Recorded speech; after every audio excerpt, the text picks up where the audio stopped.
Lahan produktif di Kota Mataram mengalami pengurangan.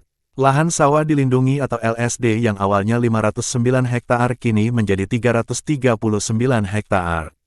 Asisten 2 Setda Kota Mataram Bidang Administrasi Pembangunan dan Perekonomian Miftahur Rahman mengatakan bahwa pengurangan lahan produktif bukan tanpa alasan.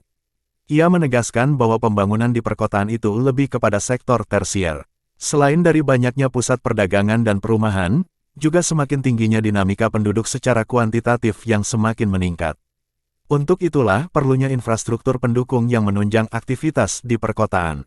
Kebutuhan ruang untuk pengembangan investasi di berbagai sektor juga masuk sebagai pertimbangan dari Pemkot. Selain tuntutan pengembangan investasi, Miftah pun menjelaskan bahwa LSD atau lahan produktif di Kota Mataram berkurang akibat dari banyaknya lahan-lahan yang sudah berada pada posisi di belakang kawasan-kawasan pengembangan. Akan tetapi tidak semua lahan tersebut dikeluarkan dalam LSD sebab akan dipilah kembali mana lahan yang dinilai masih bagus pada aspek kualitas airnya. Dikhawatirkan produksi pertanian di perkotaan semakin berkurang karena lahan yang menyusut. Miftah mengaku akan terus memaparkan program terkait dengan urban farming. Hal itu untuk menggantikan produksi di pertanian konvensional dengan produksi di rumah-rumah warga. Itu membutuhkan lahan. Ya, kemudian yang kedua, kenapa usulan itu berkurang? Pertama, bahwa banyak lahan-lahan kita ini sudah berada pada posisi di belakang kawasan-kawasan pengembangan. Ya. Jadi sistem irigasinya itu kita khawatirkan juga akan tercampur dengan limbah sehingga tidak produktif. Maka itu juga kita keluarkan daerah-daerah yang istilahnya dari sisi kualitas airnya juga kita harus pertimbangkan di situ. Kemudian dari sistem aliran airnya juga kita pertimbangkan di situ.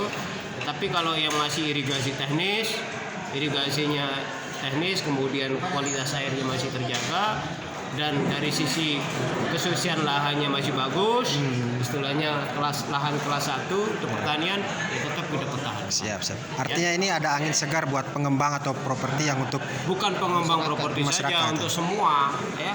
Bahkan kita di kota ini akan mengembangkan nanti pada pendekatan urban farming, pertanian perkotaan. Istilahnya pertanian maju sudah, ya. Artinya tidak mengandalkan pertanian konvensional padi sawah. Jadi pertanian maju modern, ya. Gimana kita itu? harapkan seperti itu ke depan. Konsepnya seperti itu. Jadi konsep agriculture, ya, itu menjadi penting. Jadi yang bernilai ekonomi tinggi lah. Sudah ada blue desainnya seperti itu? Grand desainnya? Sudah ada beberapa yang sudah melakukan penerapan di lapangan. Oke, ya, siap. Sudah ada itu contohnya yang di Monjok ya. Sudah ada itu. Itu contoh-contoh lah. Hanya saja mungkin nanti kalau mau masif tentu butuh investasi. Siap. Download Tribun X sekarang. Menghadirkan lokal menjadi Indonesia.